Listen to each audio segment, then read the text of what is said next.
Fadhil Ustaz.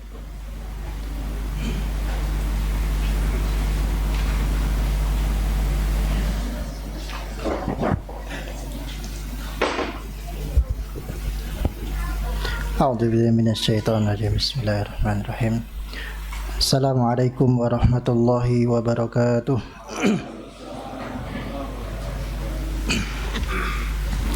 Alhamdulillahirabbil alamin. Assalatu wassalamu ala asrafil anbiya'i wal mursalin sayyidina Rasulillah Muhammad sallallahu alaihi wasallam wa ala alihi wa ashabihi wa man ittaba'ahum bi ihsanin ila yaumiddin.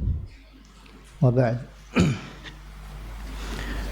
Yang kami hormati Al-Ustadz Aminur Bait hafizahullahu ta'ala, yang kami hormati seluruh panitia pengurus Yayasan Pesantren Masyarakat Darut Taqwa, tak lupa yang kami hormati pula seluruh jamaah hadirin, ikhwan wa akhwat hafizahullah.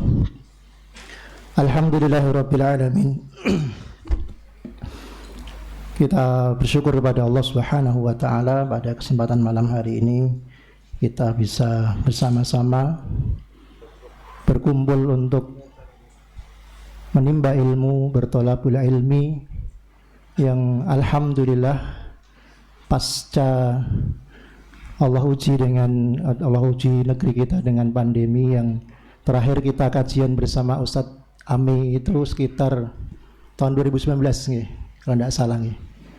Alhamdulillah hari ini tahun 2022 Allah Subhanahu wa taala kembali pertemukan kita bersama dengan beliau lagi dan dalam rangka tholabul ilmi. Ya, mudah-mudahan berkumpulnya kita di sini nanti dicatat oleh Allah Subhanahu wa taala sebagai amal soleh, dan juga Allah berikan keberkahan pada hidup kita, diberikan ilmu yang bermanfaat sehingga kehidupan kita disinari dengan cahaya ilmu sehingga kita selamat di dunia dan di akhirat. Allahumma amin. Jamaah sekalian, kami ucapkan selamat datang, ahlan wa sahlan di pondok pesantren kami yang mungkin baru berjalan kurang lebih 3 tahun ini. Mungkin sambutan kami mungkin kurang nyaman atau mungkin banyak kurangnya, kami mohon maaf ya. Mudah-mudahan dari awal ini nanti Allah Subhanahu wa taala berikan jalan keberkahan bagi kita semuanya ya. Mudah-mudahan usaha kecil kami ini untuk mendirikan pondok pesantren menjadikan sumber ilmu bagi Boyolali dan sekitarnya ini. Mudah-mudahan Allah berikan keberkahan sehingga memberikan manfaat ya bagi masyarakat sekitarnya. Allahumma amin. Mungkin ini saja, singkat saja sambutan dari saya. Selanjutnya saya kembalikan kepada Ustaz Aryo ya. Assalamualaikum warahmatullahi wabarakatuh.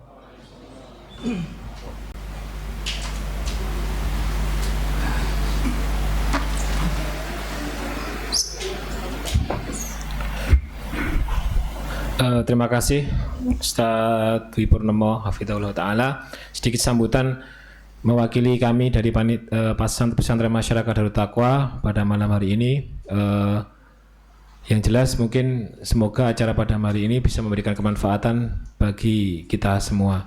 Untuk menginjak acara selanjutnya, langsung saja mungkin pemateri pada malam hari ini beliau Ustadz Aminur Bait hafizahullah ta'ala. Waktu dan tempat kami persilahkan. Monggo Ustaz.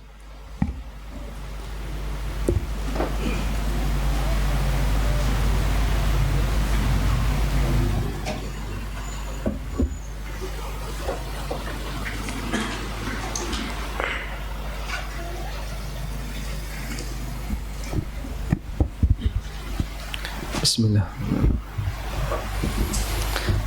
Assalamualaikum warahmatullahi wabarakatuh. Alhamdulillahi rabbil alamin, wassalatu wassalamu ala ashrafil mursalin nabiyyina wa maulana Muhammadin wa ala alihi wa sahbihi ajma'in. Wa ashhadu an la ilaha illallah wahdahu la syarika lah. Wa ashhadu anna Muhammadan abduhu wa rasuluh. Salawatu rabbi wa salamu alaihi wa ala alihi wa ashabihi wa man sara ala nahjihi wa stanna bi sunnatihi ila yaumiddin. Alhamdulillah, puji syukur kita haturkan kehadirat Allah Subhanahu wa taala. Di kesempatan malam hari ini kita bisa kembali berjumpa, belajar bersama. Setelah kurang lebih 2 tahun kita pernah kajian di sini di tahun 2019. Semoga Allah Subhanahu wa taala menjadikan pertemuan kita pertemuan yang diberkahi olehnya. Bapak Ibu yang kami hormati, sungguh bahagia menjadi masyarakat Boyolali. Beja-bejane dadi wong Boyolali ditunggui banyak pesantren. Di sana ada Madinatul Quran, di sini ada pesantren Darut Taqwa, nanti agak naik sedikit ada pesantren Merapi Merbabu nggih. Muslim Merapi, lalu ada pesantren yang lain. Dan Masya Allah termasuk di antara perkembangan dakwah yang cukup pesat terjadi di daerah Boyolali. Al-Hasan Al-Basri rahimahullah pernah menyebutkan, laulal ulama lakana an-nasu kal bahaim. Andaikan bukan karena pendidikan yang diberikan oleh para ulama, maka manusia itu tidak ubahnya seperti binatang. Sehingga ketika orang tidak dibina dengan ilmu, tidak dibimbing dengan agama, maka mereka melakukan semaunya. Mereka enggak punya rasa malu untuk mengambil sesuatu yang haram. Mereka tidak punya rasa malu untuk saling mendolimi. Bahkan sebuah kampung dan desa semakin kaya penghasilannya, rebutan untuk menjadi kepala desa makin kuat. Sampai harus main sogok yang besar. Sehingga kalau ada sebuah desa pendapatannya gede, maka pengeluaran ketika pemilihan kepala desa akan semakin besar. Karena nanti taruhannya besar. Baik, karena itulah jamaah dimulakan Allah, kita bersyukur kepada Allah ketika Allah jadikan kita sebagai hambanya yang dekat dengan ilmu, punya kepedulian untuk belajar. Sebab manusia ketika punya kepedulian untuk belajar, dia menyadari bahwa setiap aktivitas yang dia lakukan akan dia pertanggungjawabkan di akhirat. Aisyah radhiyallahu anha pernah mengajarkan kepada para ulama tabi'in, murid-murid beliau. Yang beliau ajarkan pertama kali adalah beberapa surat pendek.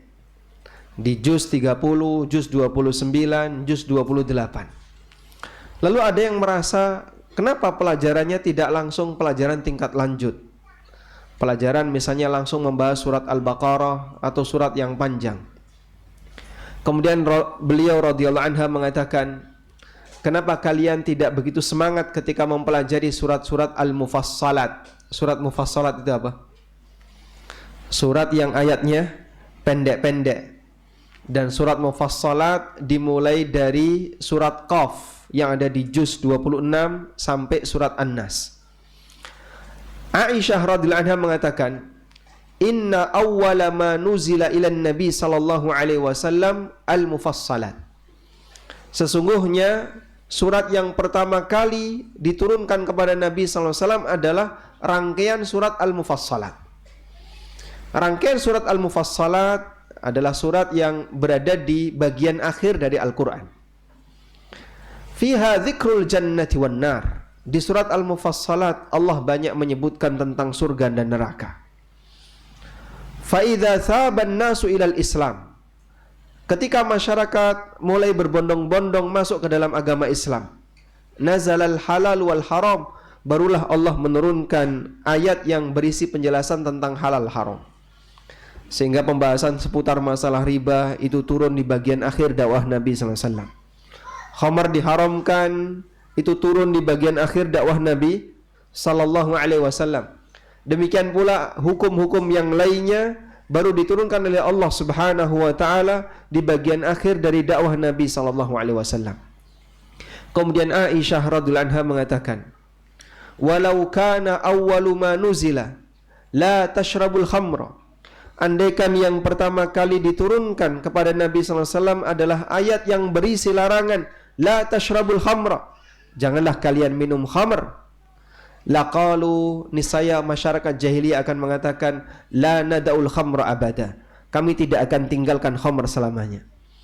Walau kana awwalu ma nuzila la taznu, andaikan yang pertama kali turun adalah larangan untuk berzina, laqalu la nada'u zina abada, tentu mereka akan mengatakan kami tidak akan tinggalkan zina selamanya. Namun Allah Subhanahu wa taala mendidik masyarakat musyrikin jahiliyah dengan cara Allah kasih peringatan terkait masalah al-jannah wan nar, terkait masalah surga dan neraka. Sehingga ketika mereka sudah memiliki kesadaran akan akhirat, sudah memiliki kesadaran akan adanya hari kiamat, barulah Allah kasih aturan. Dan ketika aturan itu turun, sikap mereka, Masya Allah, mereka selalu mengedepankan prinsip sami'na wa ata'na, kami dengerin dan kami taati. Sebab mereka tahu setiap perbuatan yang mereka lakukan akan dipertanggungjawabkan di akhirat. Karena itu salah satu di antara cara untuk memberikan pendidikan muqaddimah bagi masyarakat adalah perbaikan terkait akidah, perbaikan terkait tauhid, terutama penekanan kepada iman terhadap hari akhir.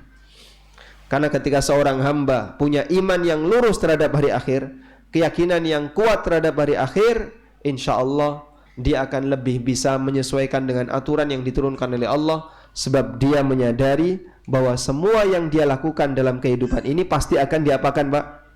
Dipertanggungjawabkan di akhirat.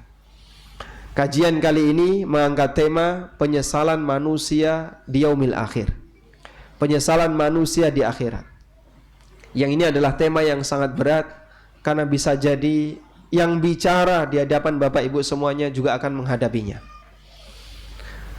Karena setiap manusia di akhir zaman, setiap manusia di akhirat, mereka semua akan melakukan penyesalan. Allah Subhanahu wa taala menyebut hari akhir salah satunya dengan nama Yaumul Hasrah. Salah satu di antara nama akhirat adalah apa? Yaumul Hasrah. Allah Subhanahu wa taala berfirman di surat Maryam, "Wa anzirhum yaumal hasrati idz qudiyal amru wa hum fi ghaflatin wa hum la yu'minun." Di surat Maryam ayat 39. Wa anzirhum, berikan peringatan kepada mereka, yaumal hasrati, dengan keberadaan hari akhirat yang disebut oleh Allah dengan yaumul hasrah, hari penyesalan. Disebut sebagai hari penyesalan karena setiap hamba ketika itu mereka menyesal. Orang yang jahat menyesal, orang yang baik menyesal, orang kafir menyesal, yang mukmin juga menyesal. Semua manusia mereka menyesal. Orang yang baik menyesal, apa yang disesalkan? Kenapa dulu saya tidak semakin baik, tidak memperbanyak kebaikan itu semaksimal mungkin? Orang yang jahat menyesal, kenapa dulu berbuat jahat? Orang yang kafir menyesal, kenapa dia kafir? Orang yang mukmin menyesal, kenapa amalnya kurang? Sehingga semua manusia mengalami penyesalan. Maka Allah Subhanahu wa taala menyebut hari kiamat dengan yaumul hasrah, hari penyesalan, karena semua makhluk ketika itu menyesal di hadapan Allah Subhanahu wa taala. Dan Allah Subhanahu wa taala sebutkan di akhir surat Al-Fajr, yaqulu ya laitani qaddamtu li hayati, yaqulu ya laitani qaddamtu li hayati. Mereka mengatakan, ya laitani qaddamtu li hayati, sungguh celakalah aku terhadap apa yang telah aku lakukan di masa silam. Dan itu berlaku baik orang yang saleh maupun orang yang tidak saleh, orang yang taat maupun orang yang suka maksiat. Semuanya mengalami penyesalan di yaumil akhir. Sehingga ketika seorang hamba menyadari hal ini, maka dia akan menyiapkan diri. Apa yang harus aku lakukan? Kalaupun aku tidak bisa menghindari kondisi penyesalan itu, minimal jangan sampai menyesal kebablasan. Karena ketika orang itu pada saat di hari kiamat dan penyesalannya sangat berat, berarti dia akan mendapatkan hukuman yang sangat berat. Sehingga minimal kalaupun kita tidak bisa menghindari penyesalan, paling tidak kita mengurangi tingkatan penyesalan pada waktu kita di hari kiamat. Insya Allah di kesempatan kali ini kita akan mengangkat beberapa contoh penyesalan yang telah Allah Subhanahu wa taala sebutkan dalam Al-Qur'an. Yang pertama adalah penyesalan manusia secara umum. Yang kedua, penyesalan orang-orang kafir. Dan yang ketiga, penyesalan orang-orang yang beriman, serta amal apa saja yang ditunjukkan dalam dalil yang ketika itu ditinggalkan menyebabkan orang itu punya penyesalan yang besar. Jamaah dimuliakan Allah Subhanahu wa taala, secara umum semua manusia menyesal ketika di yaumil akhir, orang yang baik maupun orang yang jahat. Sebagaimana dalam ayat yang tadi kita baca di akhir surat Al-Fajr, Allah Subhanahu wa taala mengatakan bagaimana penyesalan manusia di hari kiamat. Ya laitani qaddamtu li hayati. Sungguh betapa celakalah aku, betapa celakanya aku terhadap apa yang telah aku lakukan. Fa yauma idzil la yu'adzibu 'adzabahu ahad. Pada hari ini tidak ada yang sehebat azab yang telah diberikan oleh Allah Subhanahu wa taala. Fa yauma idzil la yu'adzibu 'adzabahu ahad. Tidak ada satupun yang bisa memberikan azab sebagaimana azab yang diberikan oleh Allah. Azabnya luar biasa. Wala yuthiqu wathaqahu ahad. Dan tidak ada yang memberikan tali kekang yang lebih kuat dan lebih hebat dibandingkan apa yang diberikan oleh Allah Subhanahu wa taala. Lalu ada di antara hamba Allah Subhanahu wa taala yang diselamatkan oleh Allah. Ya ayyatuhan nafsu al-mutmainnah, wahai jiwa yang tenang, irji'i ila rabbiki radiyatan mardiyah, kembalilah kepada Rabbmu dengan membawa keridhaan darinya. Sebaliknya ada jiwa yang tercela.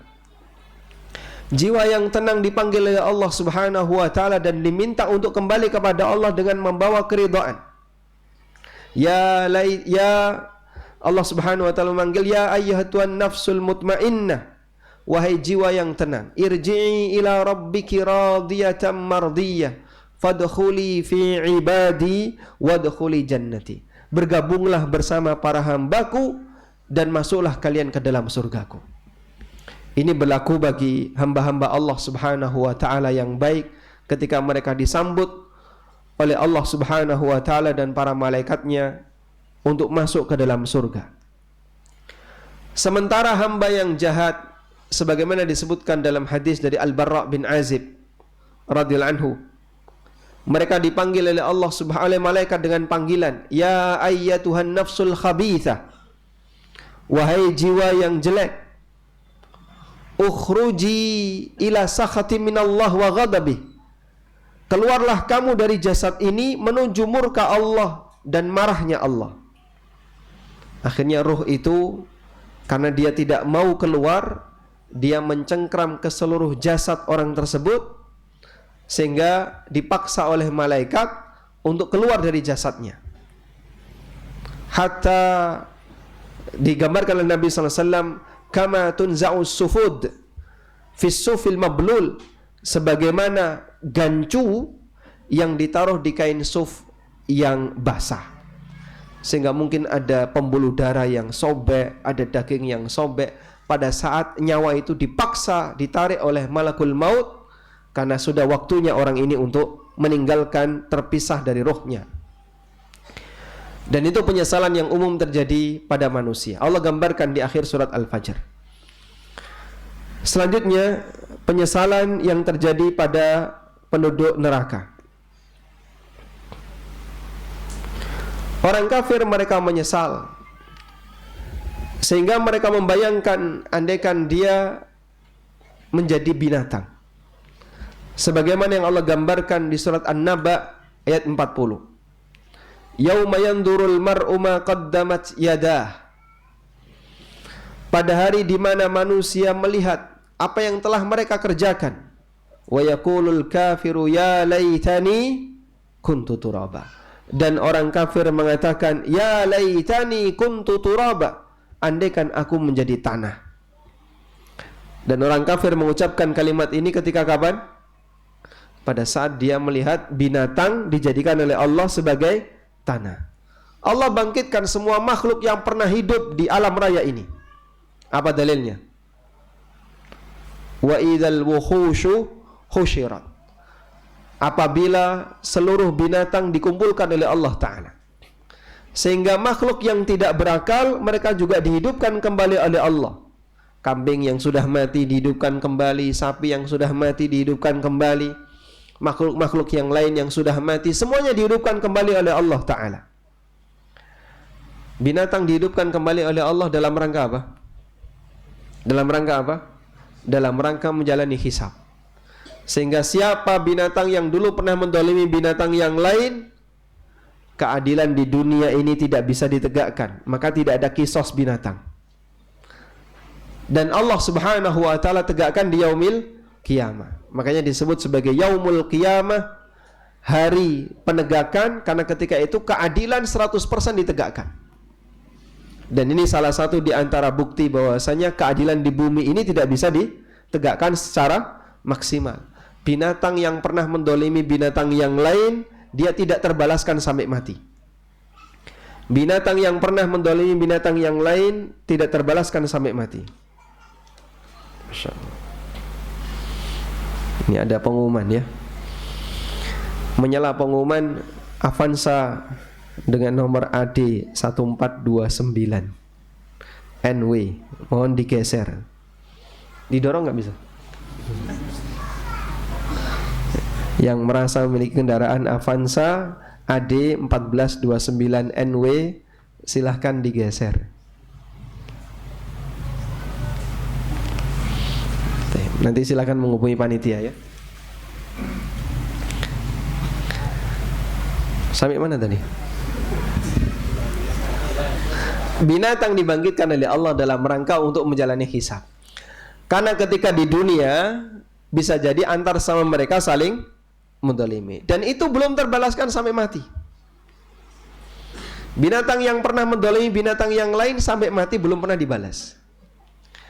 Maka jika binatang saja diperhatikan dalam masalah ini, apalagi manusia. Sehingga jamaah dimakan Allah, kadang sebagian orang berpikir semacam ini. Banyak kaum muslimin yang ditindas oleh orang kafir. Di Palestina konfliknya sampai sekarang belum selesai. Di Suriah sudah berapa belas tahun di Suriah belum selesai. Belum lagi di Rohingya, menyusul Uighur, menyusul yang lain di India, kemudian ada lagi di Yaman, dan banyak di negara Islam di mana kaum muslimin ditindas. Dan mereka ketika ditindas sampai berakhirnya zaman ini bisa jadi belum ada pembalasan. Yang pernah membunuh orang kafir dia mati-mati normal. Yang pernah membunuh kaum muslimin dia mati-mati normal. Yang pernah membantai kaum muslimin dia mati-mati sebagaimana umumnya biasanya manusia. Tidak ada hukuman yang diarahkan kepada dirinya, dia juga tidak dieksekusi, tidak. Tapi kita yakin bahwasanya di dunia keadilan tidak bisa ditegakkan secara sempurna. Sehingga Allah Subhanahu wa taala jadikan akhirat sebagai hari di mana seluruh keadilan ditegakkan. Sampai pun yang terjadi pada binatang. Begitu binatang selesai diadili, yang pernah mendolimi dibalas oleh yang didolimi, kemudian mereka dijadikan apa jamaah? Dijadikan tanah. Orang kafir yang melihat itu mereka mengatakan, ya laitani kuntu turaba. Andaikan saya menjadi tanah sebagaimana pitik itu, sebagaimana kebu itu, sebagaimana sapi itu, sebagaimana kambing itu. Dia berharap, berangan-angan jadi binatang di saat dia di hadapannya melihat siksa. Inilah penyesalan yang dialami oleh orang kafir. Demikian pula yang Allah Subhanahu wa taala sebutkan di surat As-Sajdah ayat 12. Walau tara idzil mujrimuna nakisu ru'usihim 'inda rabbihim. Walau tara, dan ketika kamu melihat idzil mujrimuna, pada saat orang-orang yang berbuat dosa, nakisu ru'usihim, mereka menundukkan pandangan, mereka menundukkan kepalanya, inda rabbihim, di hadapan Rabb mereka. Lalu mereka mengatakan, Rabbana absarna wa sami'na farji'na na'mal salihan inna muqinun. Lalu mereka mengatakan, ya Rabbi, wahai Rabb kami, Rabbana, wahai Rabb kami, absarna, berikanlah kemampuan kami untuk melihat. Rabbana absarna wa sami'na, wahai Rabb kami, kami telah melihat dan kami telah mendengar. Farji'na, karena itu kembalikanlah kami, na'mal salihan inna muqinun, kembalikanlah kami agar kami bisa beramal saleh. Sekarang kami yakin kalau kiamat itu benar. Padahal dulu waktu ketika di dunia mereka ingkar terhadap kehadiran yaumil akhir. Demikian pula di Al-Mu'minun ayat 99 dan ayat 100, Allah Ta'ala berfirman, hatta idza jaa ahadahumul mautu qala rabbirji'un la'alli a'malu salihan fima taraktu kalla innaha kalimatun huwa qailuha wa min waraihim barzakhun ila yaumi yub'atsun. Apabila telah datang kematian kepada mereka, mereka mengatakan, rabbirji'un, ya Allah kembalikanlah kami ke dunia, la'alli a'malu salihah, agar aku bisa beramal saleh, fima taraktu, yang dulu aku tinggalkan. Lalu apa jawabannya? Kalla, tidak mungkin itu bisa terjadi. Innaha kalimatun huwa qailuha, sesungguhnya itu adalah kalimat yang diucapkan oleh orang-orang itu saja. Wa min waraihim barzakhun ila yaumi yub'atsun, di belakang mereka ada barzakh, yaitu ada alam kubur sampai terjadinya kiamat, sehingga mereka tidak bisa lagi kembali ke dunia. Dan masih banyak ayat-ayat yang lain yang menyebutkan penyesalan orang-orang kafir di yaumil qiyamah. Bapak Ibu bisa lihat dalam Al-Quran, Allah banyak menceritakan itu untuk menjadi peringatan bagi mereka bahwa yang saat ini kalian dustakan nanti akan terjadi dan kalian akan mengalami penyesalan. Karena orang kafir mereka semuanya ingkar kepada yaumul qiyamah. Sebagian ulama mengatakan ada 3 titik sengketa antara Nabi Muhammad SAW dan orang musyrikin. Yang pertama adalah masalah la ilaha illallah. Mereka tidak mau mengatakan la ilaha illallah karena tidak mau mengakui Tuhan hanya satu. Sehingga mereka mengatakan aja'alal alihata ilahan wahida inna hadza la syai'un ujab. Apakah Muhammad mau menjadikan Tuhan yang banyak hanya satu saja? Ini hal yang mengherankan, kami enggak mau terima. Wa idza qila lahum la ilaha illallah yastakbirun.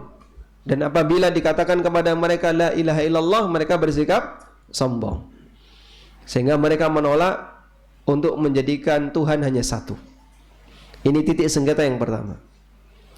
Titik sengketa yang kedua adalah tentang status Nabi Muhammad SAW sebagai utusan Allah. Mereka enggak mau terima, dan mereka katakan tidak pantas ada seorang Nabi yang dia makan, dia berjalan dan tidak ditemani oleh malaikat. Sebagaimana yang Allah sebutkan di surat Al-Furqan, wa ma li hadzal rasuli ya'kulu at-ta'ama wa yamshuna fil aswaq laula unzila alaihi malakun fayakunu ma'ahu nadhira. Kenapa Rasul ini dia makan, dia juga kadang jalan-jalan di pasar? Kenapa tidak diturunkan malaikat, lalu malaikat itu menjadi peringatan bersama sang Rasul ini? Sehingga mereka tidak mau menerima kehadiran Nabi SAW sebagai utusan Allah. Karena itu pada waktu Suhail,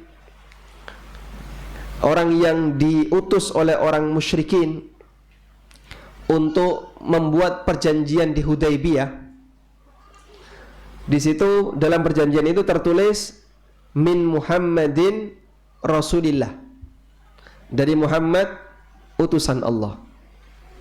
Utusan orang musyrikin enggak terima dan dia minta ini tolong dihapus. Dan Nabi SAW meminta kepada Ali bin Abi Thalib, hapus kalimat ini. karena mereka nggak terima. Dan mereka mengatakan, kalau kami mengakui kamu sebagai utusan Allah, ngapain aku tolak kamu? Utusan Allah pasti akan kami terima. Sehingga mereka tidak mengakui status beliau sebagai utusan Allah. Maka pada saat perjanjian Hudaybiyah, di situ tertulis min Muhammadin Rasulillah, mereka nggak mau terima. Akhirnya diganti apa? Min Muhammadin bin Abdillah, dari Muhammad bin Abdillah. Status utusan Allah dicoret di situ, tidak boleh. Yang ketiga adalah masalah al-imanu biyaumil ba'ts. Iman kepada hari kiamat. Mereka menolak bagian ini. Dan bahkan mereka bersumpah di hadapan Allah Subhanahu wa taala, kalau nanti manusia ketika mati sudah tidak akan lagi dibangkitkan. Allah berfirman dalam Al-Quran, wa aqsamu billahi jahda aimanihim la yab'atsullahu man yamut. Mereka bersumpah dengan sumpah yang sesungguhnya Allah tidak akan membangkitkan orang yang sudah mati. Sebagian di antara mereka ada yang datang menghadap Nabi SAW membawa tulang orang yang sudah mati, tulang mayat. Kemudian dilempar di hadapan Rasulullah SAW dan mengatakan, mayyuhyil 'idhama wa hiya ramim. Siapa yang akan menghidupkan tulang-tulang ini kalau dia sudah jadi tanah, kalau dia sudah hancur? Allah perintahkan kepada sang Nabi, qul yuhyihal ladzi ansha'aha awwala marrah. Jawab wahai Muhammad, katakan, yang akan menghidupkannya adalah zat yang pertama kali menciptakannya. Sebagaimana dia mampu untuk menciptakan manusia pertama kali, dia juga mampu untuk menghidupkan tulang yang sudah hancur. Karena itu Allah Subhanahu wa taala nyatakan di surat Al-An'am ayat 31. Kerugian penyesalan yang dialami oleh orang-orang musyrikin yang mereka mendustakan hari kiamat. Allah berfirman, qad khasiral ladzina kadzdzabu biliqa'illah hatta idza ja'athumus sa'atu baghtatan qalu ya hasratana ala ma farratna fiha wa hum yahmiluna awzarahum ala zuhurihim ala sa'a ma yazirun. Sungguh rugi orang-orang yang mendustakan biliqa'illah, yang mendustakan pertemuan dengan Allah. Maksudnya apa? Mendustakan hari kiamat. Hatta idza ja'athumus sa'ah, sampai ketika datang kepada mereka as-sa'ah, kiamat, baghtatan, secara tiba-tiba. Qalu, mereka mengatakan, ya hasratana ala ma farratna fiha. Sungguh betapa ruginya kami terhadap amal yang dulu kami sepelekan, terhadap perbuatan yang dulu kami sia-siakan, sehingga mereka tidak mau beriman. Mereka tidak mau mengimani Nabi sallallahu alaihi wasallam, tidak mau mengikuti Rasul sallallahu alaihi wasallam. Wa hum yahmiluna auzarahum, dan mereka menanggung dosa-dosa mereka ala zuhurihim, di atas pundak mereka. Ala sa'a ma yazirun, sungguh betapa buruk apa yang harus mereka tanggung, yaitu perbuatan dosa yang mereka lakukan. Baik, ini beberapa ayat yang menyebutkan tentang penyesalan yang dialami oleh orang musyrikin, orang kafir yang mereka tidak mau beriman kepada Allah, tidak mau beriman kepada Nabi SAW, dan mengingkari keberadaan hari kiamat. Selanjutnya kita akan beralih kepada beberapa amalan yang apabila itu terjadi maka orang akan mengalami penyesalan.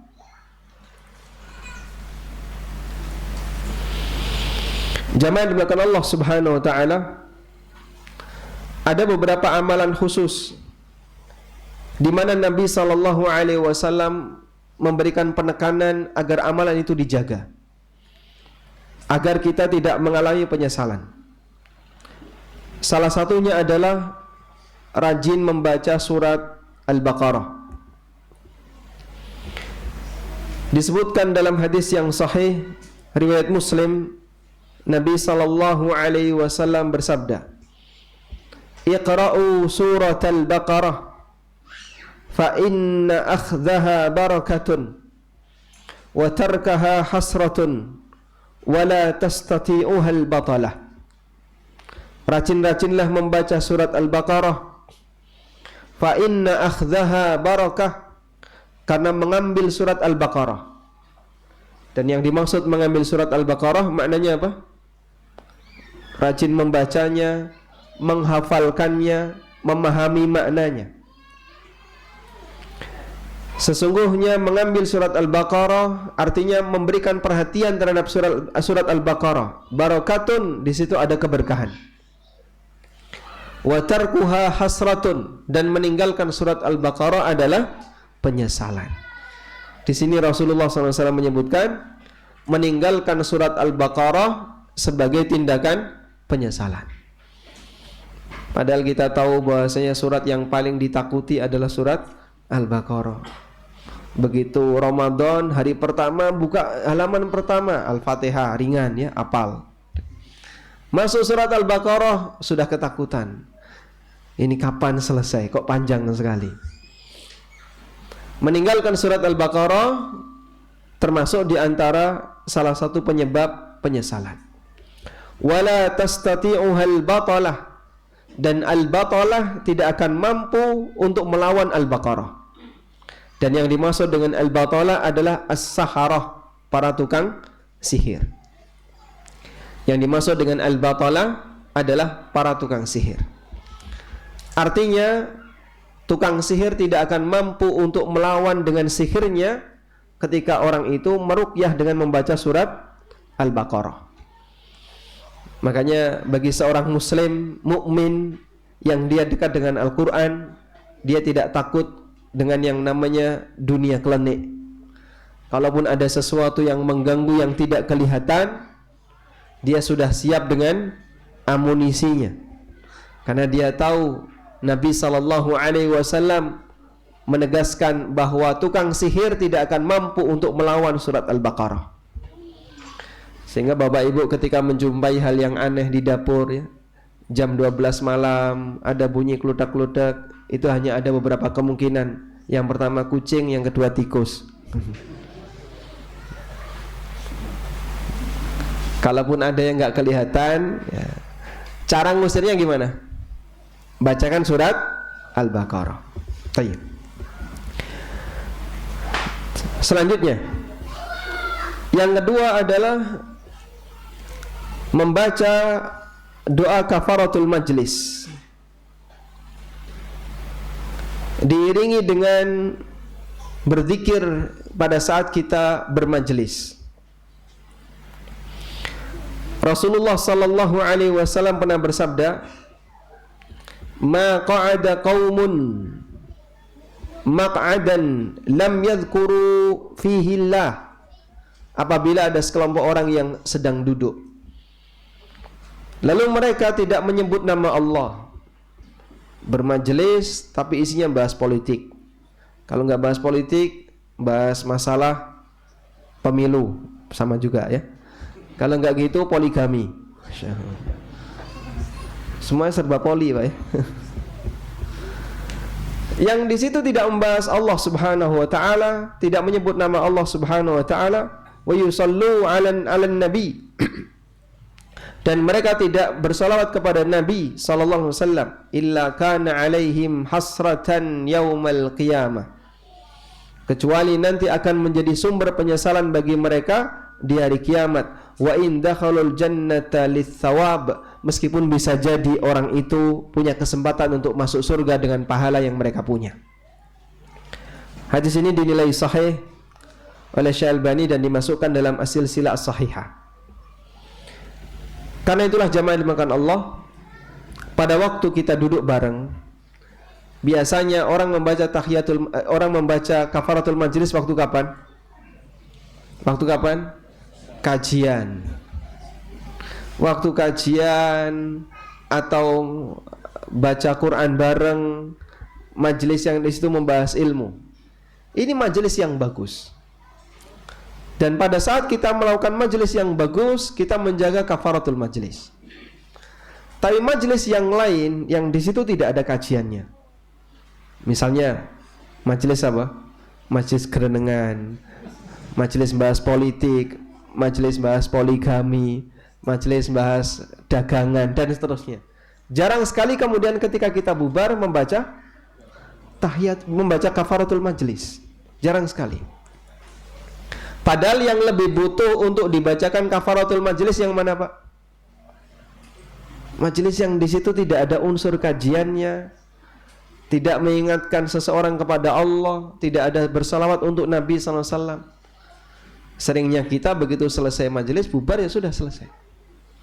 Dan itulah yang dinyatakan oleh Nabi SAW, apabila ada orang duduk di satu tempat bermajelis dengan yang lain dan di situ dia tidak menyebut nama Allah, tidak bersalawat kepada Nabi SAW, illa kana alaihim hasratan yaumal qiyamah, kecuali nanti akan menjadi sumber penyesalan baginya kelak di hari kiamat.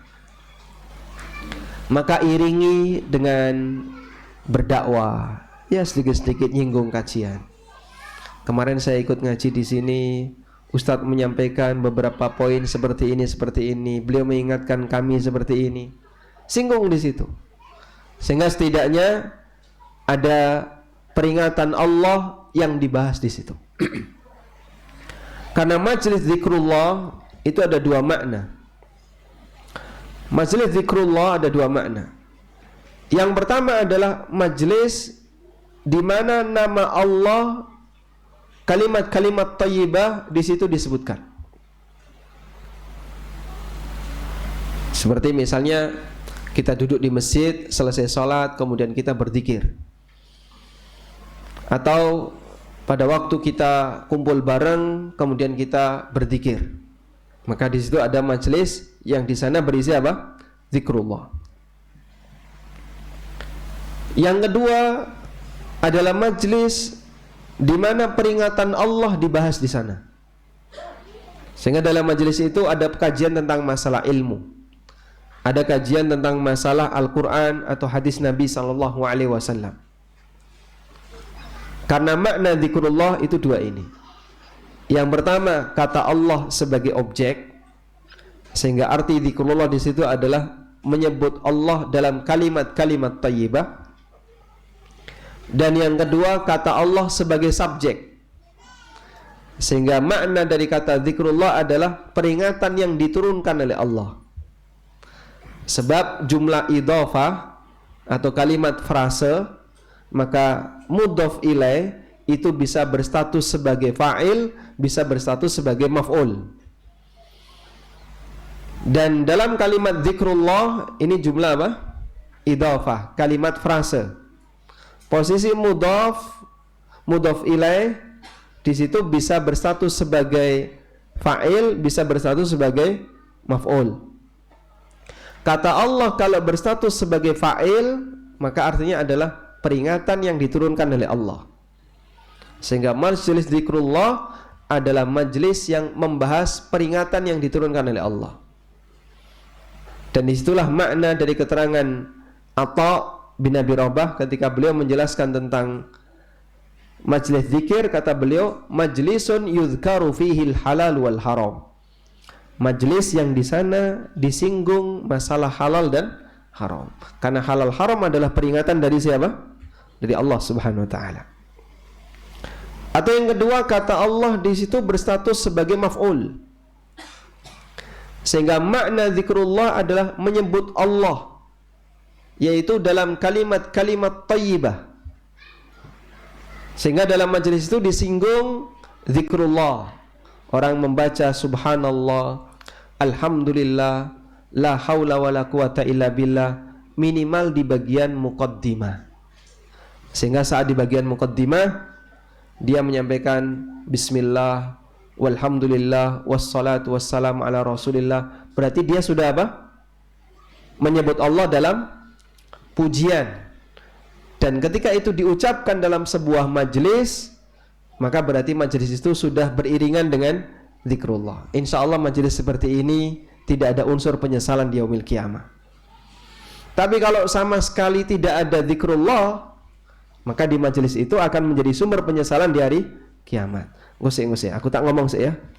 Alhamdulillah wassalatu wassalamu ala rasulillah. Masya Allah.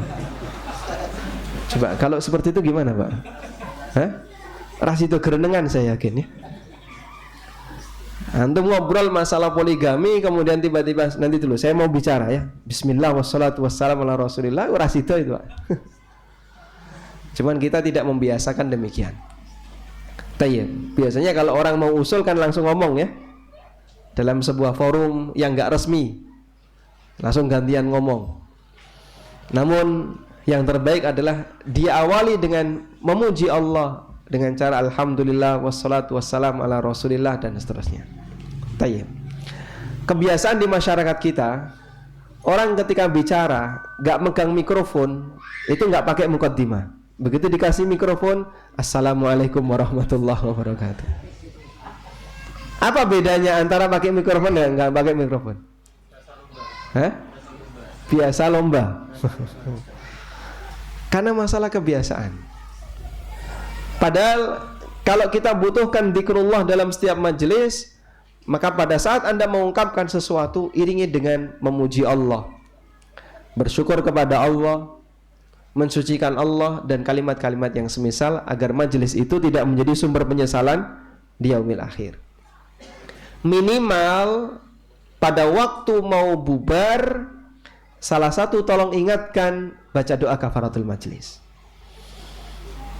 Sekarang ada pertanyaan, Pak, boleh nggak misalnya salah satu di antara kita mengingatkan, mari kita baca doa kafaratul majelis bersama-sama. Loh, ini berarti ngajak dzikir jama'i. Apa tidak termasuk perbuatan bid'ah? Tayyib. Ada penjelasan yang disampaikan oleh Syekh Dr. Abdullah Al-Jibrin rahimahullah. Beliau menyampaikan begini. Memang pada prinsipnya ketika ada salah satu orang yang memberikan ajakan semacam ini, bisa terhitung sebagai ajakan dzikir jama'i. Tapi kalau maksud beliau adalah mengingatkan yang lain biar turut berzikir tanpa harus diseragamkan, insya Allah itu yang sesuai sunnah. Sebagaimana praktek yang dilakukan oleh Abu Hurairah dan Ibnu Umar radhiyallahu anhuma, di mana mereka datang ke pasar ketika masuk tanggal 1 Dzulhijjah, lalu mengeraskan takbiran, kemudian penduduk pasar semuanya ikut takbiran.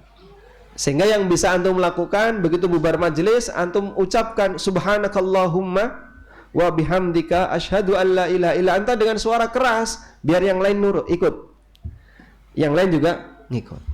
Insyaallah ini masuk dalam kategori man sanna fil islami sunnatan hasanah.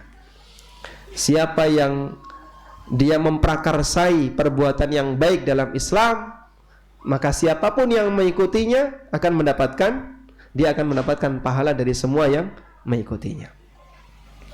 Tayyib.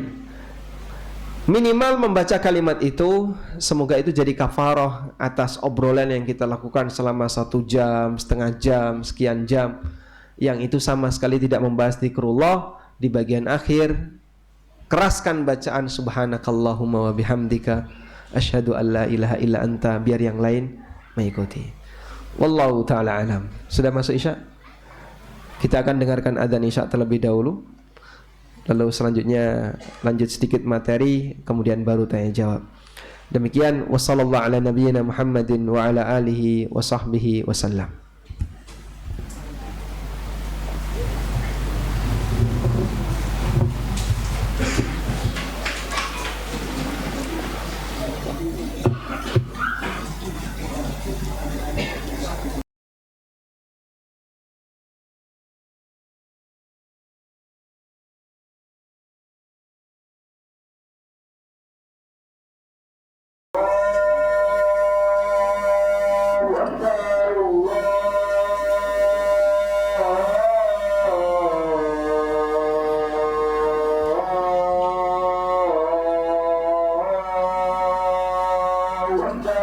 Allahu Akbar, Allahu Akbar.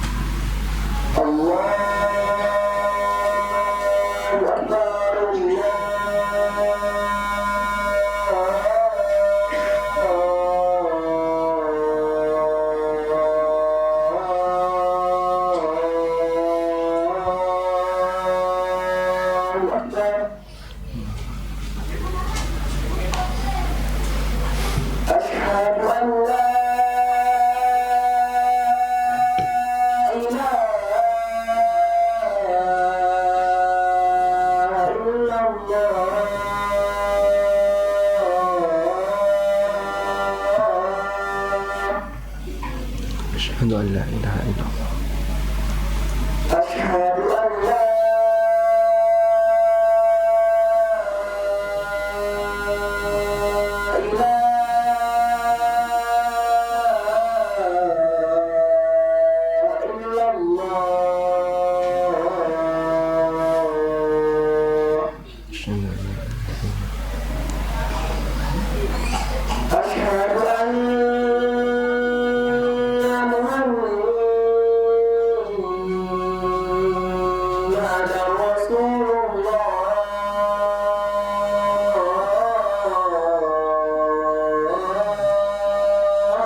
haula wala quwwata illa billah.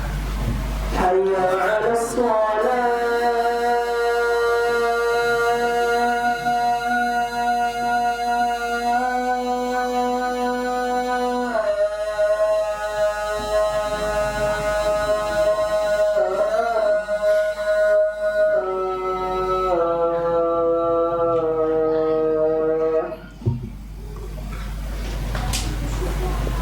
حي على الفلاح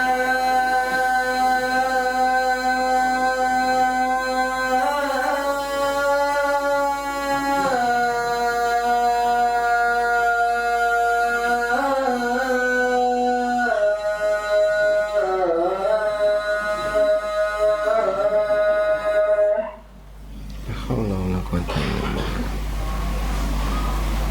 حي على الفلاح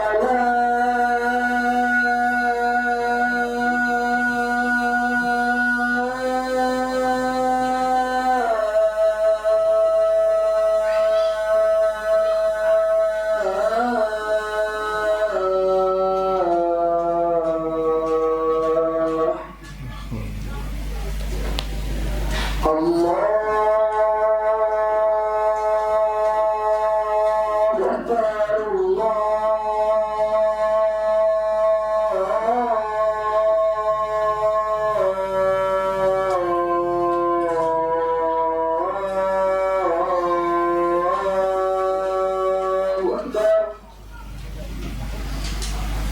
لا إله إلا الله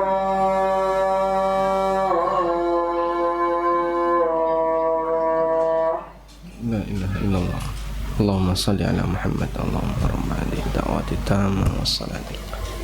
Ati Muhammadan al-wasilah wal fadilah wa ba'athu maqaman mahmudan allati wa'adta. Alhamdulillah wassalatu wassalamu ala Rasulillah wa ala alihi wa sahbihi wa mawalah. Wa ashhadu an la ilaha illallah wahdahu la syarika lah wa ashhadu anna Muhammadan abduhu wa rasuluh. Disebutkan dalam hadis dari Abu Hurairah radhiyallahu anhu, riwayat Abu Dawud, At-Tirmidzi dan yang lainnya dinilai sahih oleh Syalbani. Rasulullah sallallahu alaihi wasallam bersabda, "Man jalasa fi majlisin fakathura fihi laghatuhu."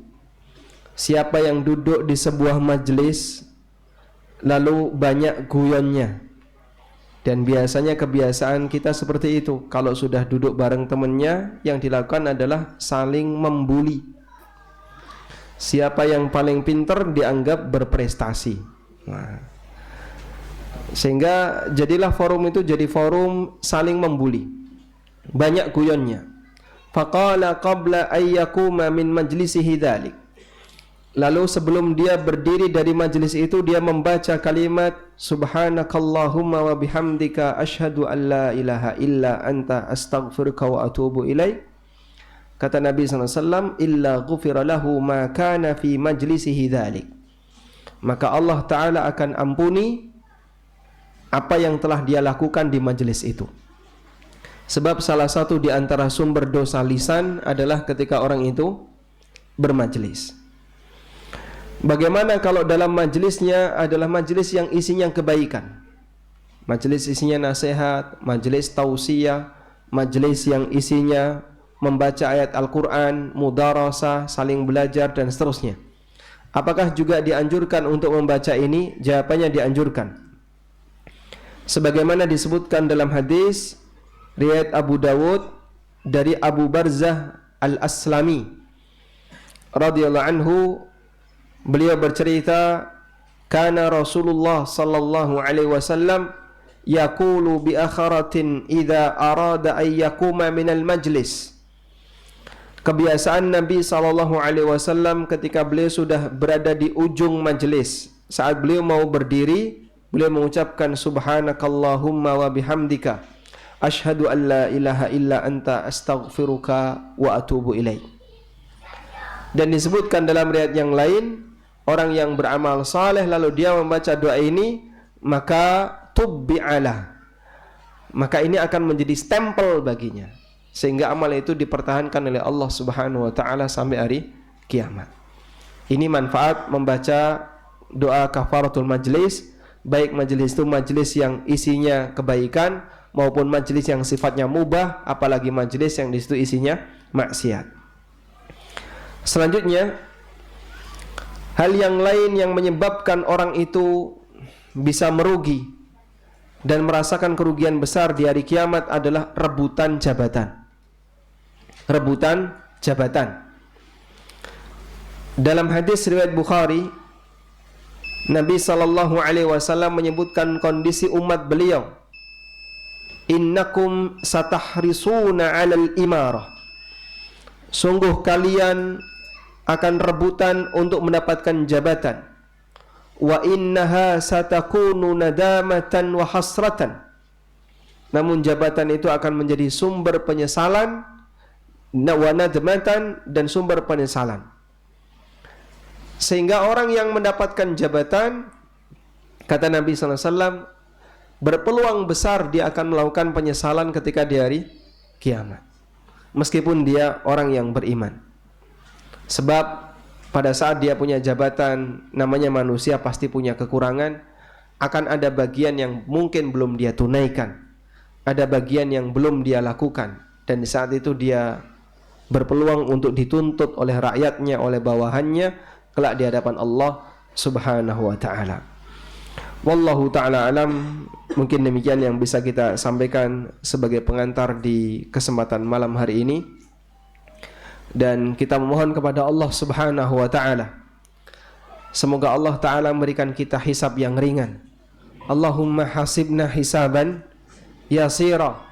Ya Allah, berikanlah hisab kepada kami dengan hisab yang ringan. Dan kita mohon kepada Allah, kalaupun kita tidak bisa terlepas dari bentuk penyesalan ketika di yaumil akhir, semoga penyesalan yang kita alami bukan penyesalan yang berat, namun penyesalan yang ringan, dan semoga Allah Ta'ala mengampuni setiap dosa-dosa yang kita lakukan dan memasukkan kita ke dalam surganya yang abadi. Wassallallahu ala nabiyyina Muhammadin wa ala alihi wa sahbihi wasallam. Dan selanjutnya kami berikan kesempatan kepada para peserta kajian. Bagi yang ingin menyampaikan sesuatu kami persilahkan.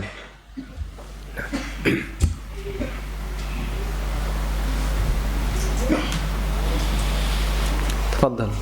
Boleh pakai kertas atau kalau ada yang langsung silahkan.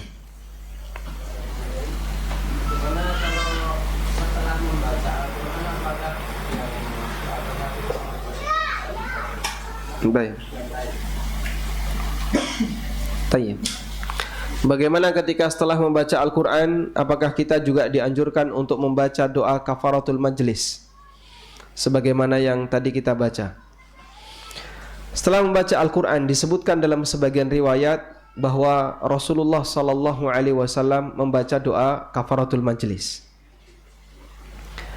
Meskipun riwayat ini diperselisihkan oleh para ulama mengenai nilai keabsahannya, namun setidaknya secara umum dalam setiap majlis yang dilakukan oleh seorang muslim, kemudian diiringi dengan membaca kalimat tadi, salah satu di antara manfaatnya, meskipun dalam majlis itu tidak ada bentuk penyimpangan, kita tidak sedang membicarakan orang, kita tidak berbicara tentang sesuatu yang murni duniawi, kita tidak berbicara urusan politik, tidak menyinggung perasaan orang lain dan seterusnya.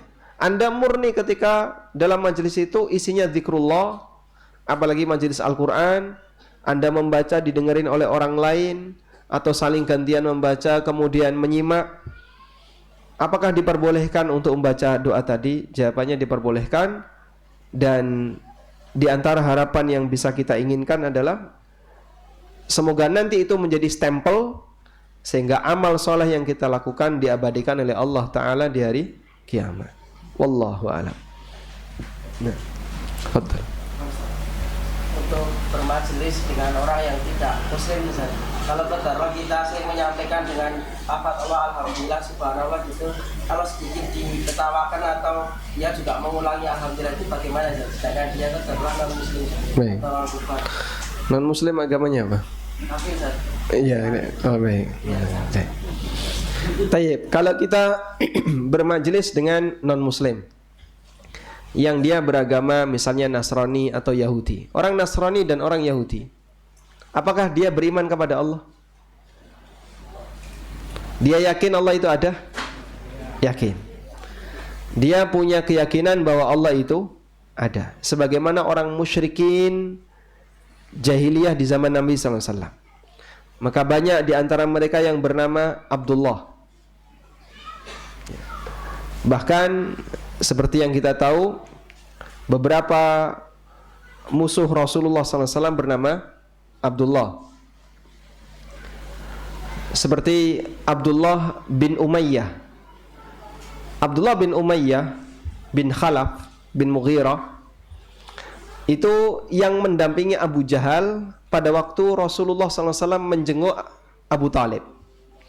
Abu Talib ketika sakit menjelang kematiannya, ternyata dalam satu ruangan itu sudah ada Abu Jahal dan Abdullah bin Umayyah bin Mughirah.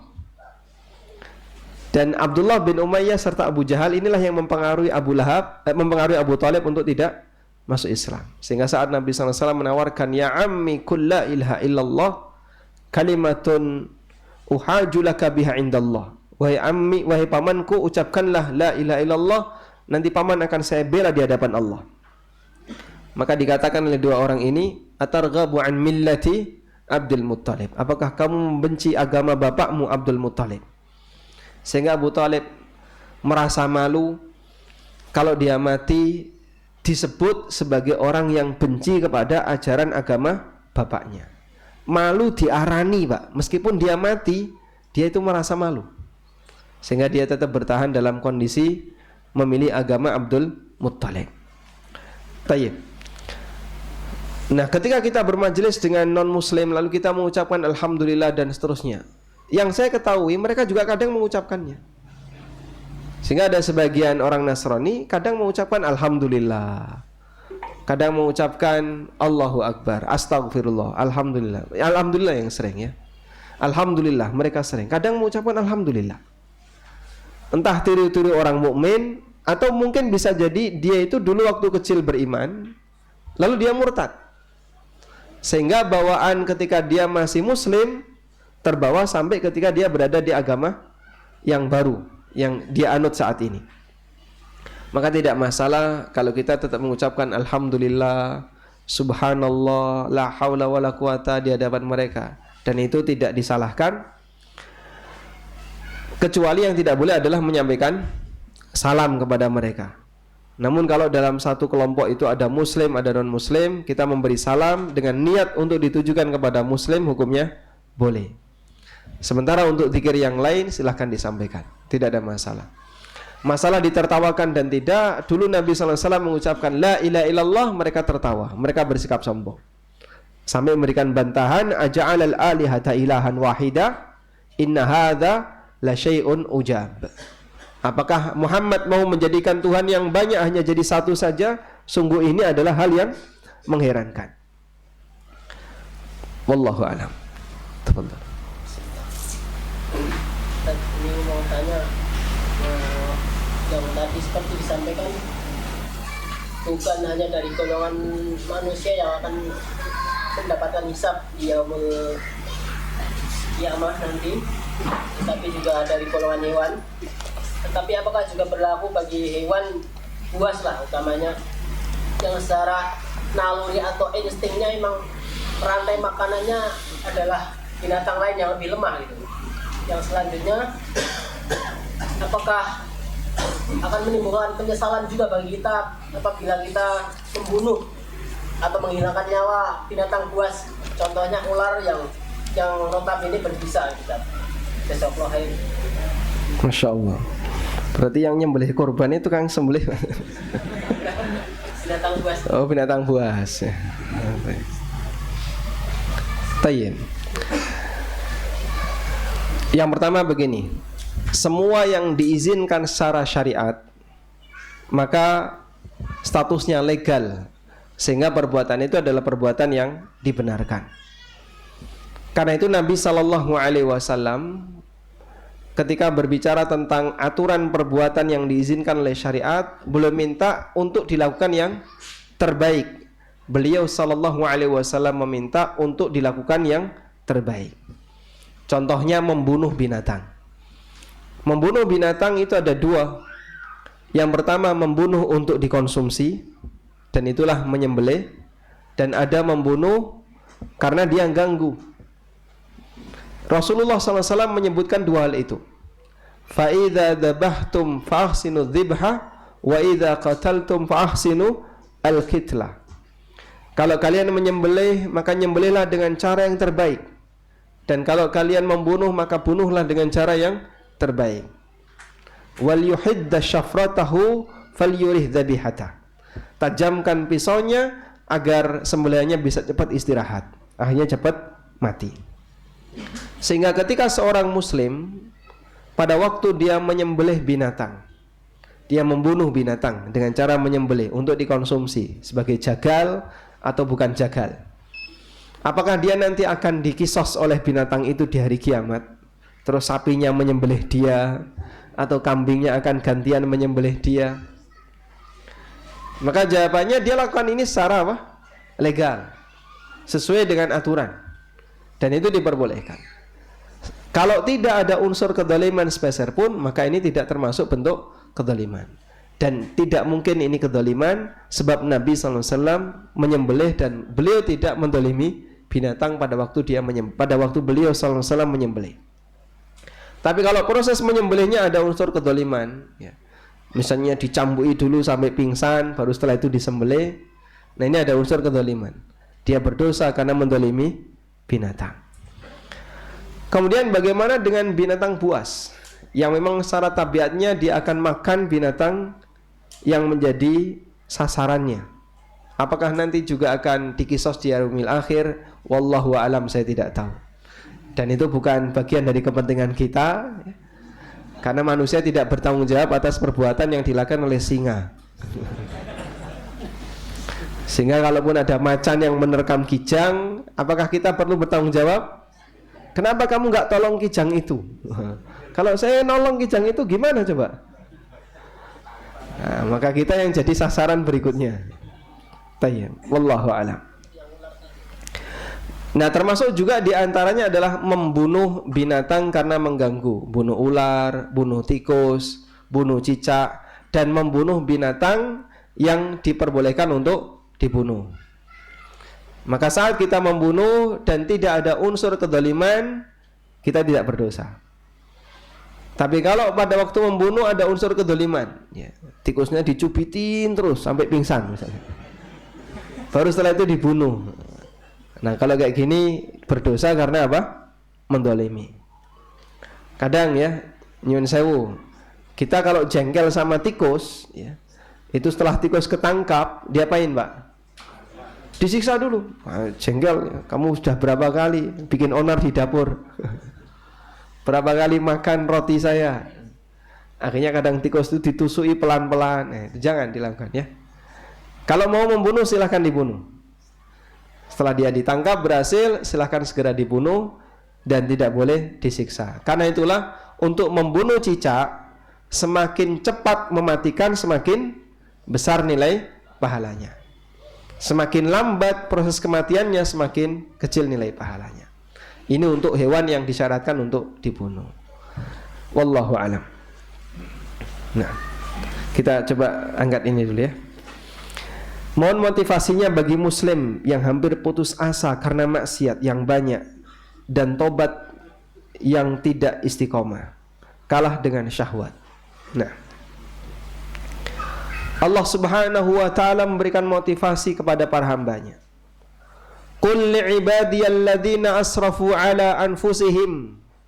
Katakanlah wahai Muhammad kepada para hambaku yang mereka telah melampaui batas dalam mendolimi dirinya sendiri, tenggelam dalam maksiat, berlumur dengan banyak dosa. La taqnatu min rahmatillah.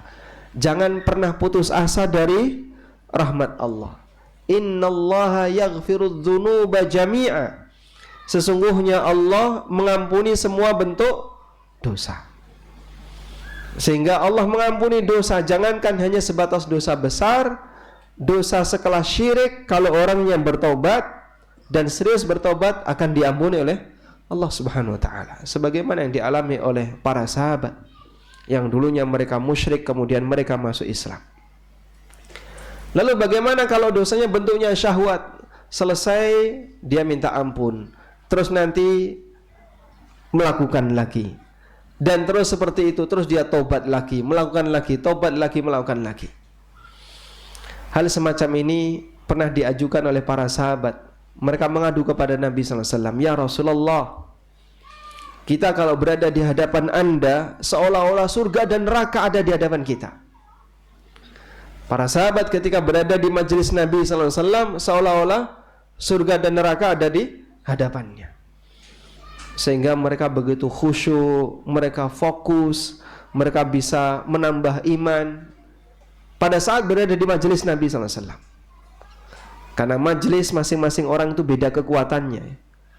Semakin hebat seseorang dalam ketakwaan, dalam menyampaikan pesan-pesan dan wahyu Allah Ta'ala, maka suasana majelisnya akan semakin maksimal.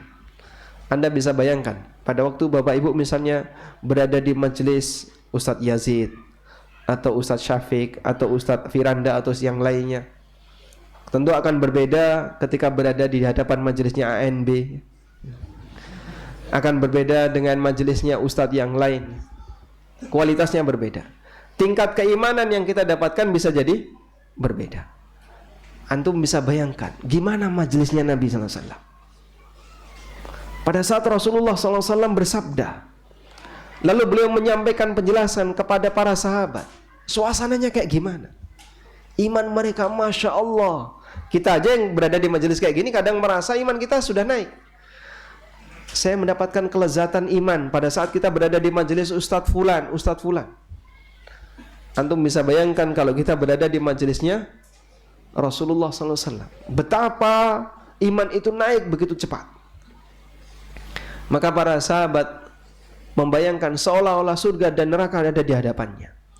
Tapi begitu meninggalkan majelis ini, kumpul bersama keluarga, balik ke pasar, balik ke kebun, balik ke kegiatan sehari-hari, maksiat dilakukan. Kemudian mereka bertaubat, lalu mereka ngulang maksiat lagi. Kemudian Nabi SAW mengatakan kepada para sahabat, yang waktu itu ada yang menyampaikan demikian, andaikan kalian tidak pernah berdosa, kalau kalian tidak pernah berdosa, maka Allah Subhanahu wa ta'ala akan membinasakan kalian semuanya. Lalu Allah ciptakan makhluk, yudnibuna wa yatubun, yudnibuna wa yatubun, yudnibuna wa yatubun. Dia berdosa lalu dia bertobat, dia berdosa lalu dia bertobat, berdosa lalu dia bertobat. Maka sebagaimana syahwat kita selalu mengajak kita untuk mengulang maksiat, iringi dengan perasaan dan husnudzon kepada Allah, Allah akan selalu menerima taubat dari para hambanya selama dia mau serius untuk bertobat. Sehingga nanti kita bertobat, setelah maksiat muncul maksiat lagi, bertobat lagi. Dan Allah tidak akan pernah bosan untuk menerima taubat hamba. Beda dengan kita ya. Kowe wis bolak-balik salah, saiki njuk ngapura. Wis saiki gak tak ngapura. Itu manusia.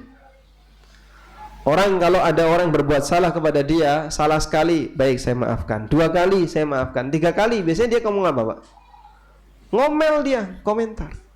Wes bolak-balik tak kandani, jangan melakukan seperti itu. Ini yang terakhir ya, besok lagi sudah enggak saya maafkan. Karena kekuatan manusia dalam memaafkan itu terbatas. Tapi Allah Subhanahu wa ta'ala Raufur Rahim, Ar-Rahman, Ghafur, Raufun bi'ibadi, Maha belas kasihan dengan para hambanya. Dan dia menciptakan kita dengan ada kekurangan yang ada pada diri kita. Maka jangan pernah bosan untuk selalu bertobat kepada Allah. meskipun kita sering untuk mengulang perbuatan maksiat itu. Dan salah satu di antara cara agar kita tidak kembali mengulang maksiat itu adalah Anda cegah dari awal faktor yang bisa menyebabkan maksiat itu berulang. Contohnya apa, Pak? Kalau mau tidur tolong data dimatikan. Data tolong dimatikan. Sudah. Jauhkan HP dari tempat tidur.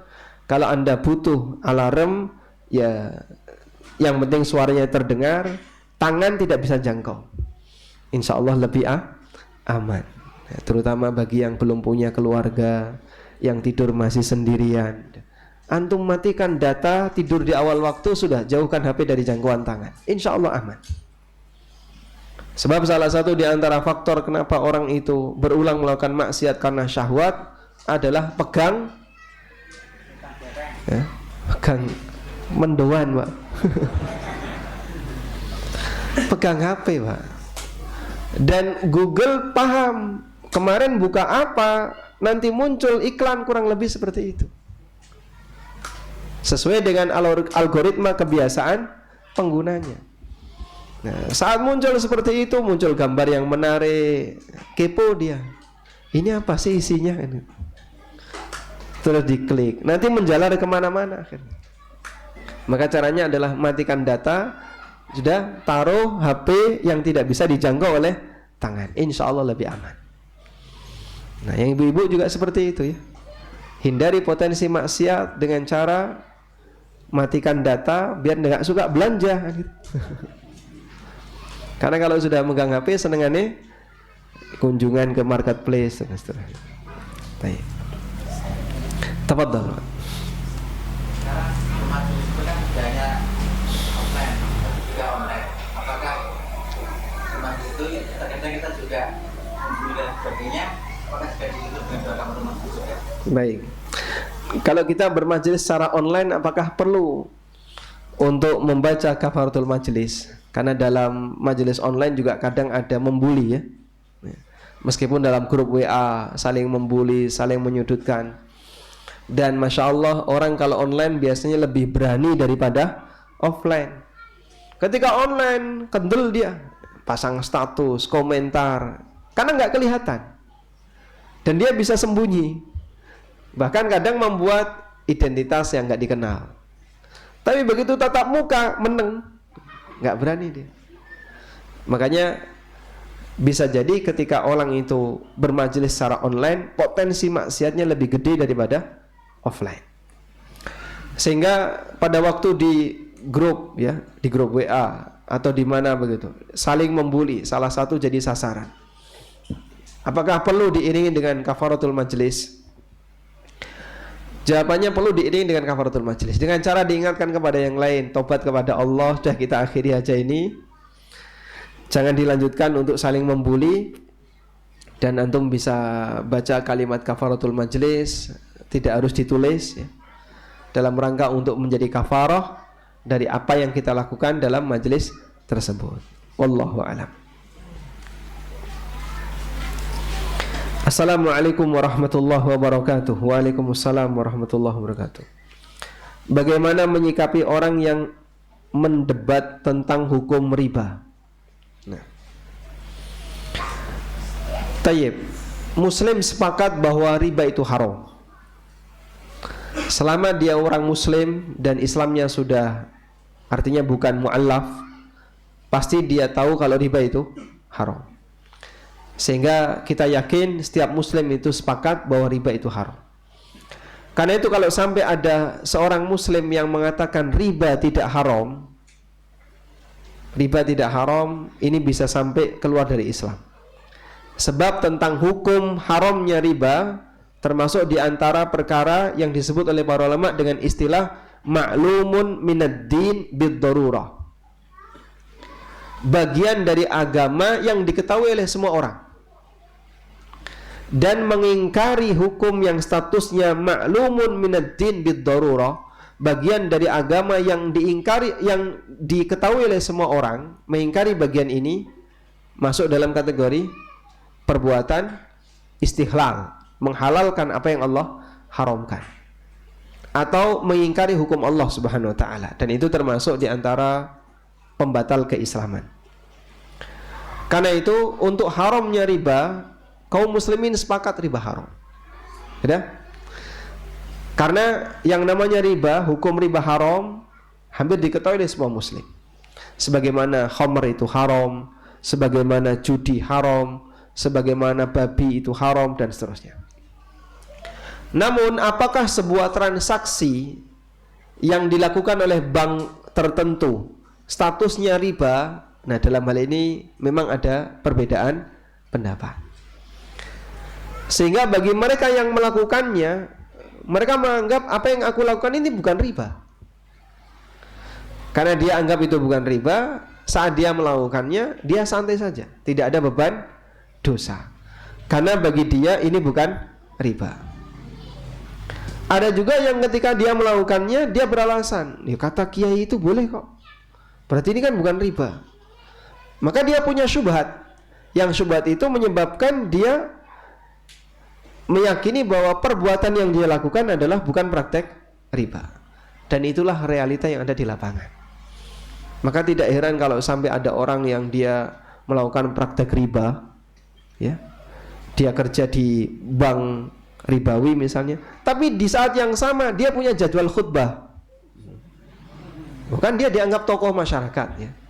Di sebagian kampung kan tokoh masyarakat adalah orang kaya. Pak ini udah Pak Haji loh, Pak. Pak Haji ini. Pak Haji dikasih jadwal khutbah Jumat, tapi dia bekerja di dunia bank ribawi. Loh, kok bisa, Pak? Ini kan bertentangan 100%. Beliau melakukan praktek riba, dosa besar, dan itu bahkan menjadi sumber pendapatannya. Maka jawabannya adalah karena mungkin orang ini tidak tahu, atau dia punya syubhat sehingga bertahan di sana. Dan itulah yang dimaksud oleh para ulama dengan makna istighlal amali. Istighlal amali, melakukan perbuatan yang melanggar syariat, tapi dia tidak tahu kalau itu adalah melanggar. Karena dalam keyakinannya itu diperbolehkan. Sehingga makna dari hadis Nabi SAW terkait kejadian di akhir zaman, seperti yang disebutkan dalam hadis dari Abu Malik Al-Ash'ari, hadis riwayat Bukhari. Sayati 'alan nasi zamanun, sayati 'alan nasi qaumun fi ummati yastahillunal harra wal harira wal khamra wal ma'azif. Akan datang sekelompok umat di antara sekelompok kaum di antara umatku yang mereka menghalalkan zina, mengharamkan sutra bagi lelaki, menghalalkan khamr, dan menghalalkan alat musik. Pak, menghalalkan apa yang Allah haramkan kan bisa menyebabkan orang keluar dari Islam. Nah, ini menghalalkan alat musik berarti gimana itu? Prakteknya banyak sekali di lapangan. Nah, yang dimaksud menghalalkan di sini adalah istighlal amali. Menghalalkan dalam bentuk praktek pelanggaran, zina tersebar di mana-mana, pelakunya tidak hanya muslim, bahkan kadang tidak hanya non-muslim, yang muslim pun banyak. Tapi ini tidak sampai menyebabkan dia keluar dari Islam karena statusnya apa tadi? Istighlal amali. Nah, yang menyebabkan keluar dari Islam itu istighlal qalbi. Ada sesuatu yang jelas haram, terus dia nyatakan halal dan dia yakini itu halal.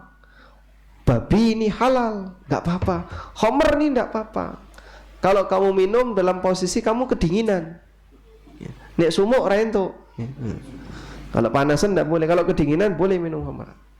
Nah, itu istighlal qalbi. Kalau seperti ini berarti sama dengan menolak hukum Allah Ta'ala, dan itu bisa menyebabkan pelakunya keluar dari Islam. Waliyadzubillah.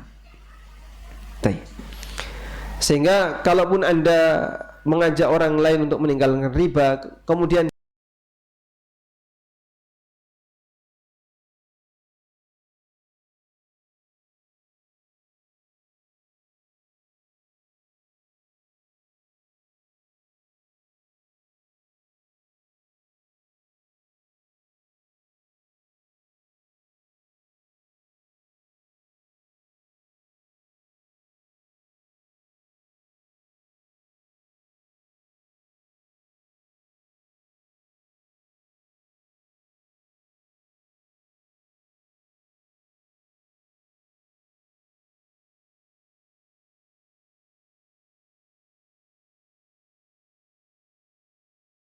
boleh, ya Anda jangan lakukan.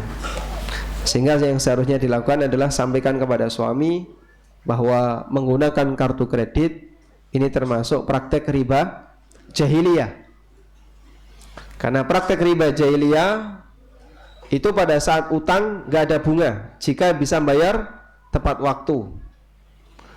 Tapi kalau telat kena penalti. Salah satu di antara bentuk riba jahiliyah sebagaimana yang dinyatakan oleh Zaid bin Aslam. Dan kartu kredit praktiknya seperti itu. Saat utang pertama dan dia bisa bayar tepat waktu, ada penaltinya enggak? Tidak ada. Tapi kalau telat dia kena penalti. Sehingga itu contoh praktek riba jahiliyah dan Anda tidak boleh memanfaatkannya. Kalau rebutan jabatan ketua takmir masjid, apakah bisa menjadi sumber penyesalan di akhirat? Bisa, termasuk. Makanya Nabi SAW meminta dalam masalah jabatan jangan meminta. Nabi SAW mengarahkan kalau dalam urusan jabatan jangan meminta. Tapi apa? Dipilih. Karena kalau kamu meminta wukila ilaikum, maka semuanya diserahkan ke kamu. Tapi kalau kamu diminta, kamu akan dibantu. Kecuali pada kondisi tertentu. Misalnya, ini masjid ada beberapa kelompok yang punya banyak kepentingan. Karena masjid ini strategis ya.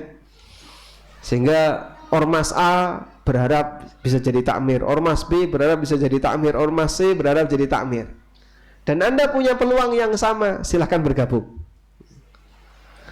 Agar nanti bisa menentukan bagian dari kebijakan. Sehingga nanti bisa mengarahkan bagaimana warna dari masjid ini. Karena warna masjid kan tergantung dari apa? Warnanya. Kadang hijau, kadang biru ya. Sehingga Anda bisa menentukan warna, bisa berperan mengambil peran dalam memberikan warna ya, silahkan nanti Anda ikut bergabung untuk menjadi pengurus masjid tersebut. Wallahu a'lam.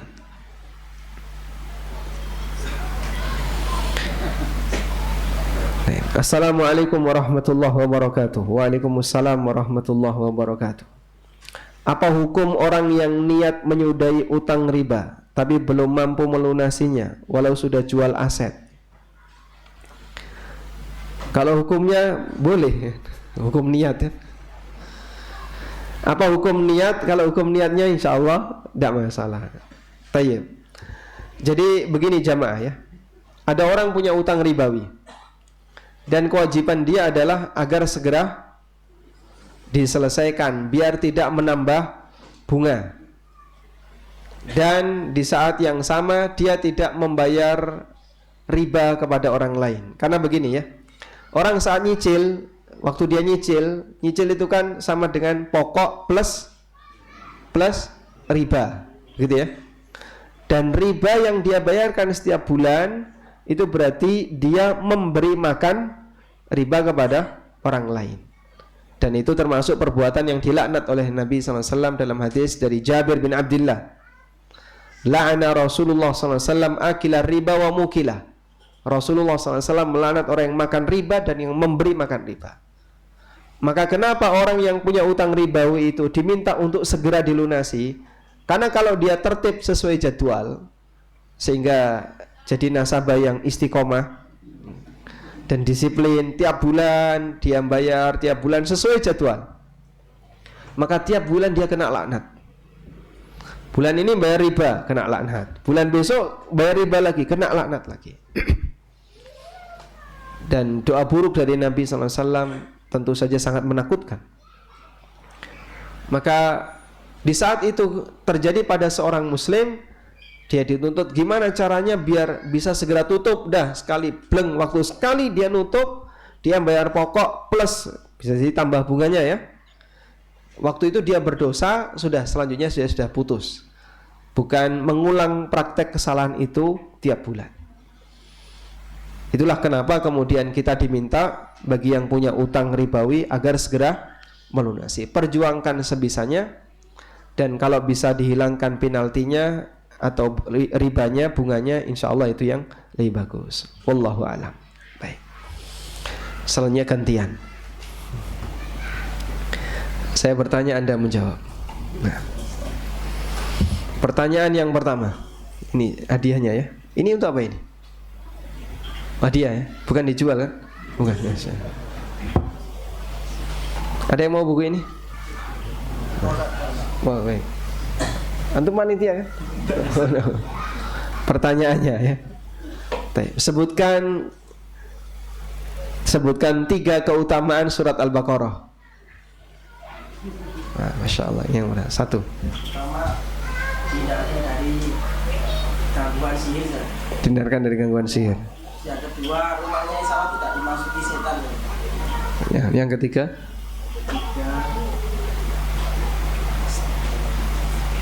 Kurang sate. Gimana? Yang ketiga. PR nanti ngumpulnya kapan? Tadi yang kita singgung tadi. Oh, dapat itu tidak menyesal besoknya.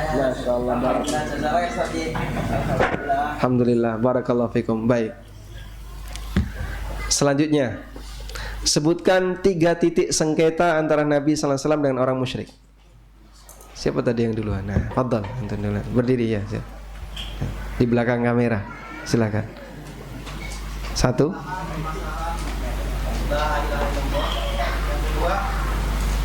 Orang Mesir Quraisy sudah mengakui Nabi Muhammad sebagai Allah. Yang ketiga, iman kepada hari kiamat.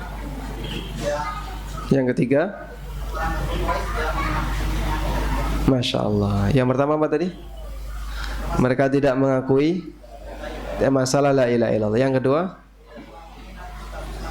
tidak mengakui status Nabi Muhammad SAW. Yang ketiga, Masya Allah, barakallahu fikum. Dapat hadiah ya.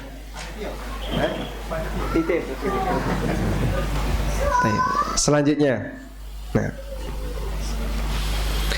sebutkan sikap orang musyrikin terhadap hari kiamat.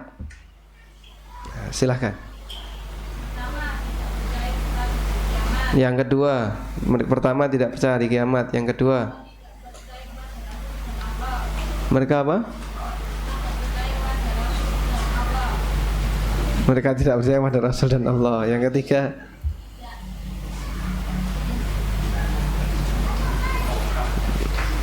kelas berapa mas?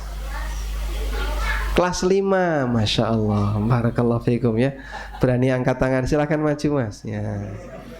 Sikap orang musyrikin kepada hari kiamat. Yang pertama, tidak beriman kepada hari kiamat. Di sini dulu Salim ya. Yang kedua, mereka menganggap orang yang mati tidak diapakan. Orang yang mati tidak diapakan. Tidak dihidupkan. Betul sekali, Masya Allah. Yang ketiga, tulang yang hancur tidak bisa dibangkitkan. Barakallahu fikum. Dapat hadiah ya, Masya Allah. Kelas berapa tadi? Oh, kelas 1 sudah naik sekarang ya.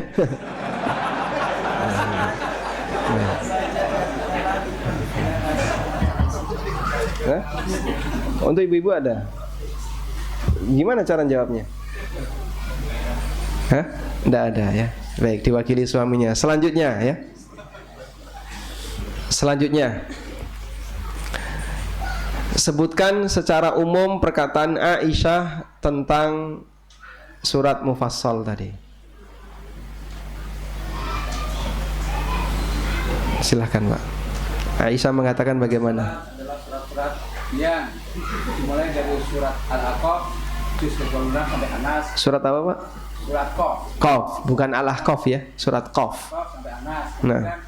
Surat Qaf ini surat-surat Mufassalat ini surat-surat yang semula ditentang oleh para sahabat atau tabi'in karena kenapa tidak melanjutkan surat-surat yang panjang? Bukan ditentang, Pak.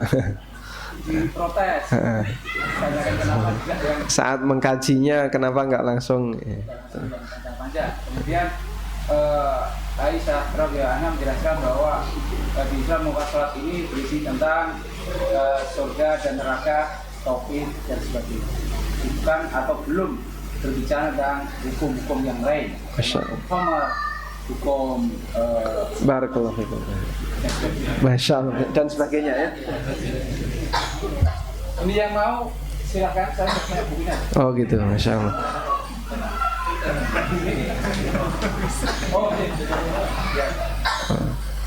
Baik. Pertanyaan yang terakhir ya. Pertanyaan yang terakhir. Sebutkan satu dalil tentang penyesalan manusia di hari kiamat. Fadhal.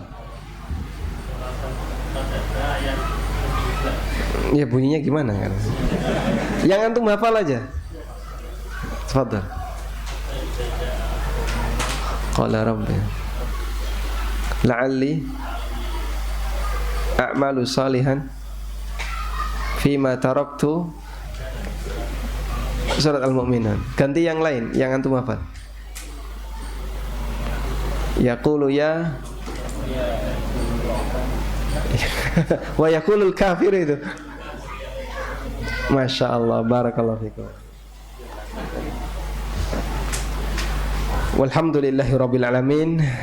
Demikian yang bisa kita sampaikan. Semoga Allah Ta'ala memberkahi setiap ilmu yang kita pelajari. Dan kalaupun ada bagian bermanfaat yang Anda dapatkan, silahkan disebarkan ke yang lain. Wassallallahu ala nabiyyina Muhammadin wa ala alihi wa sahbihi wa sallam. Wa akhiru da'wana anilhamdulillahi rabbil alamin. Subhanakallahumma wa bihamdika asyhadu an la ilaha illa anta astaghfiruka wa atubu ilaik. Wassalamualaikum warahmatullahi wabarakatuh.